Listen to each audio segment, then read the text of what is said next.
In this chapter, we're going to cover real property and landlord and tenant law. So in the last chapter, we covered personal property, which remember was basically everything that we can own and control except things permanently attached to the land. Now we're going to talk about real property, which is the ownership rights that go along with real estate. And real estate is the land itself and everything permanently attached to it. It includes buildings, fences, and trees on the surface, earth, rocks, and minerals under the surface, and the airspace above the surface. So if you own property and you get a survey and the boundary is delineated by a boundary tree, it can be a crime to remove that tree.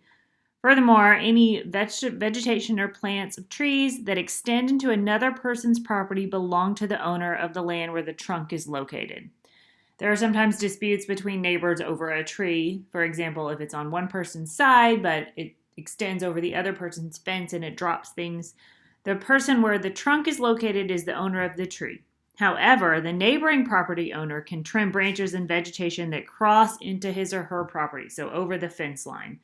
But only the owner of the trunk has the right to use the trimmed limbs and their produce, so any fruit, nuts, anything the tree produces.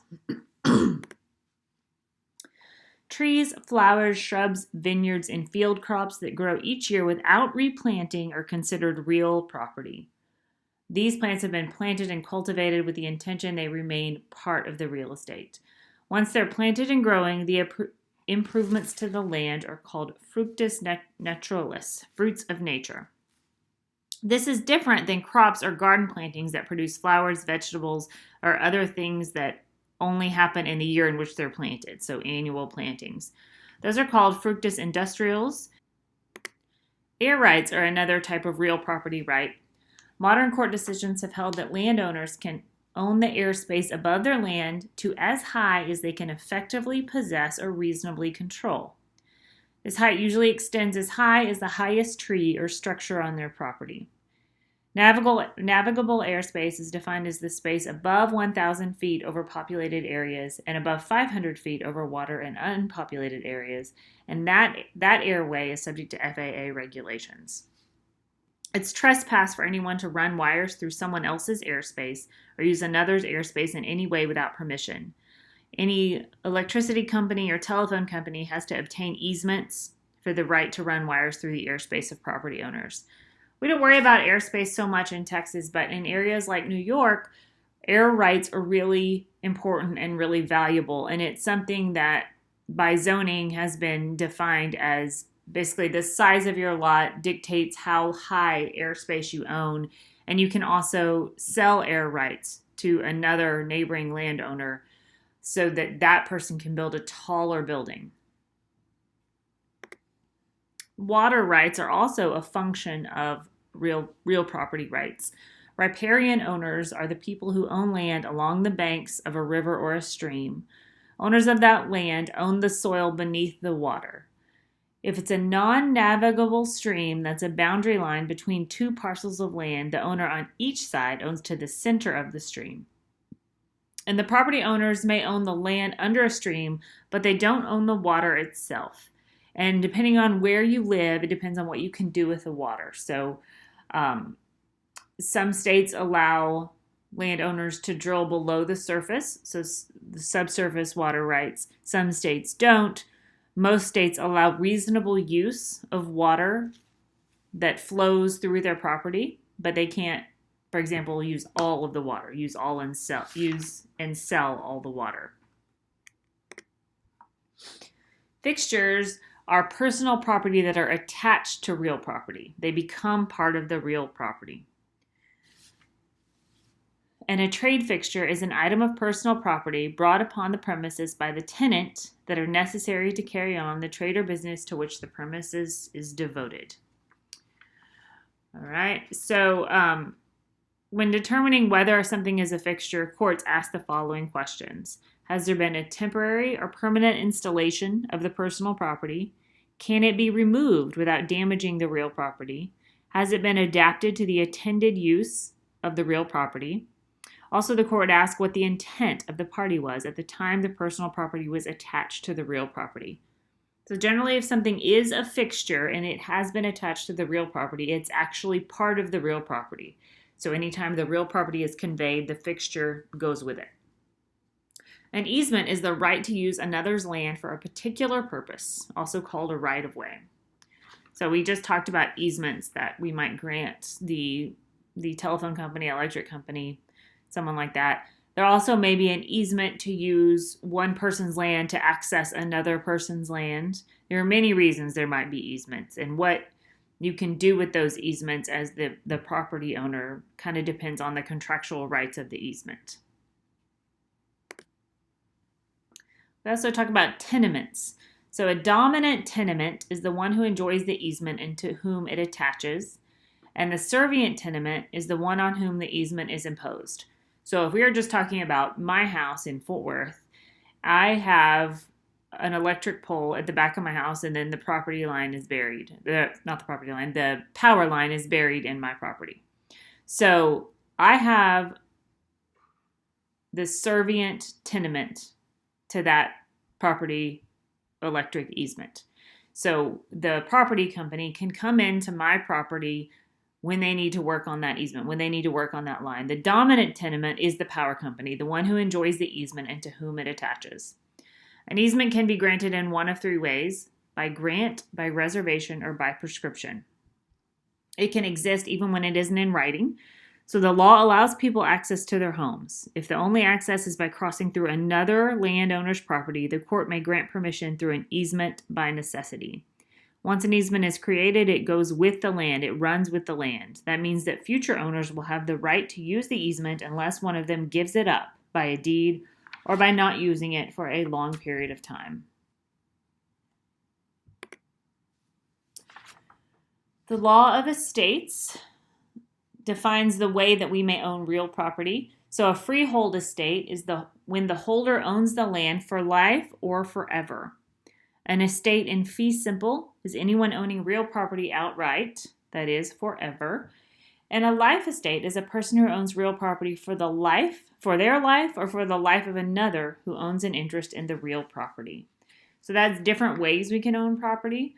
When the terms of a deed or a will state the property is to return to the grantor or the grantor's heirs at the expiration of a life estate, the future interest is a reversion estate.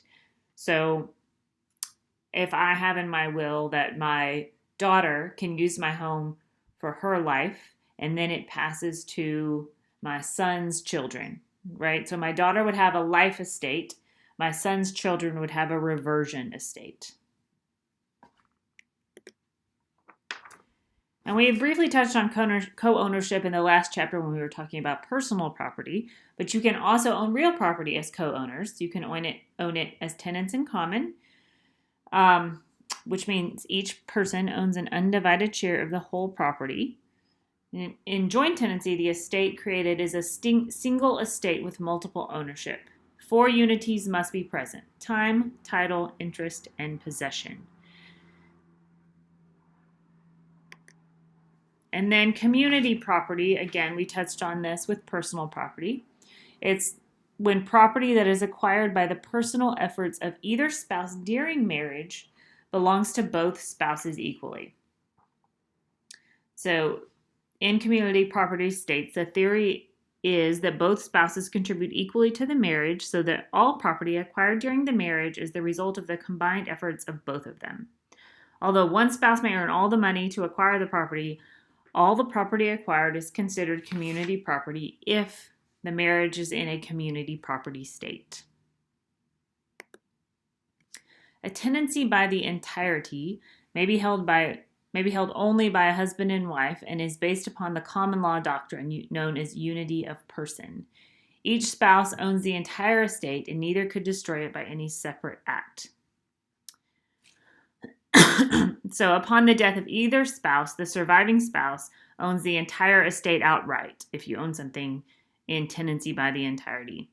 Although an individual creditor of a husband or wife could levy and sell on the execution of the interest in the tenancy, the property would always remain subject to the other spouse survivorship rights. And if one spouse dies before the other, the creditor of the deceased spouse would lose the interest. All right, and I'm not going to read this chart to you, but this is a good way to kind of keep straight the way that we own property and then the different attributes associated with that ownership. So if I own something in tenancy in common, this chart can tell me how we take title, how the interest is divided, what happens if someone dies. So this is a good thing to review to keep all of those different rules and regulations straight. All right, moving on to subterranean rights.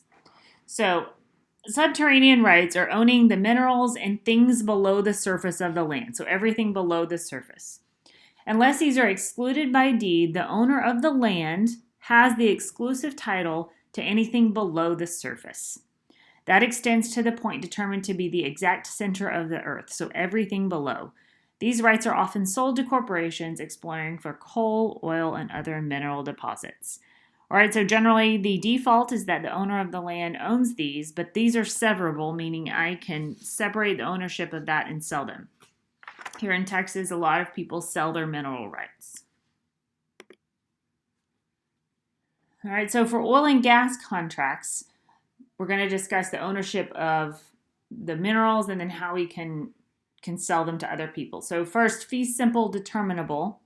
It lasts as long as the ability to take the oil and gas from the earth continues. Once that ceases, the fee simple returns to the original owners. We can also lease our rights rather than selling them, and in a lease agreement, the lessees, or those who purchase the rights to enter the land from the lessors, who are those who own the land outright, receive the ability to operate on the land as if it were their own in exchange for an agreed-to payment or a payment schedule.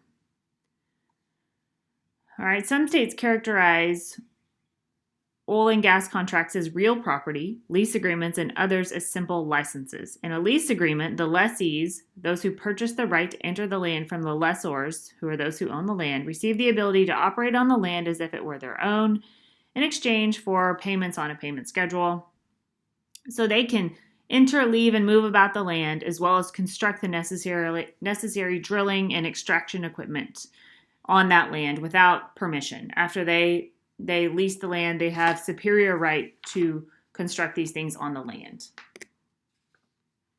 A license is a much more limited contract that bestows no property rights on the licensee. The only rights transferred are the rights to enter the land, search for the oil and gas, and leave with a quantity of that oil and or gas. So this is limited. No other property rights are transferred to the licensee, so they can't enter and leave whenever they want. They have a much more prescriptive obligation and right to the land. Dormant minerals statutes are designed to permit the surface owner of a plot of land to recover mineral rights that have not been utilized by a purchaser of such rights for a long time, often for a period not less than 20 years.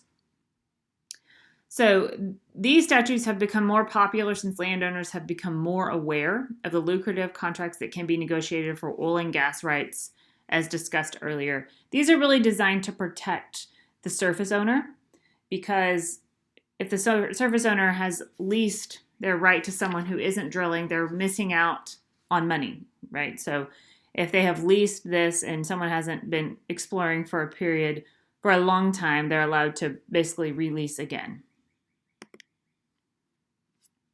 Title to real property can be transferred by sale or gift, and we would do that by transferring a deed. It could be different types of deeds. It could be a general warranty deed, a special warranty deed, a bargain and sale deed, or a quit claim deed. And in that deed, we have parties to the deed. A grantor is a party to the deed who is the person transferring title, and the grantee is the person to whom the title is transferred. A general warranty deed contains express warranties under which the grantor guarantees the property to be free of encumbrances created by the grantor or by others who had title previously. This is the most protection you can get from a deed. If I buy a home and I receive a general warranty deed, That means that I am taking that home free from any liens created by the person who sold me the home or anyone who had the home before that. A special warranty deed contains warranties under which the grantor guarantees there are no title defects that arose during the time the grantor owned the property, but not otherwise. So a special warranty deed only protects me against claims against the person who owned the property immediately before me. A bargain and sale deed is one that transfers title to the property but contains no warranties at all. So it's not valid. This type of deed is not valid without consideration, and it could not be used to convey a gift of real property. A quitclaim deed is one that transfers to the buyer only the interest that the seller may have in the property. So this is something you might see if you purchase a foreclosure on the courthouse steps, for example. You're only going to get the interest that the seller had in the property. So if the seller didn't have a good interest in the property, you're not going to get a good interest in the property. If the seller had the property subject to a whole bunch of liens, you're going to take the property subject to a whole bunch of liens. You can also obtain title by adverse possession. That is title obtained by taking actual possession of the property openly, notoriously, exclusively, under a claim of right, and continuously for a period of time set by the state statute. To establish ownership under adverse possession, claimants must prove the following. They've had a continuous use of the property for 20 years. The use has been without interruption by the owner. It was without the owner's permission. It was with the owner's knowledge. Proof of these facts in court will give a person superior rights over the one in whose name a deed is recorded. A court of equity has the power to declare the one claiming under adverse possession to be the new owner.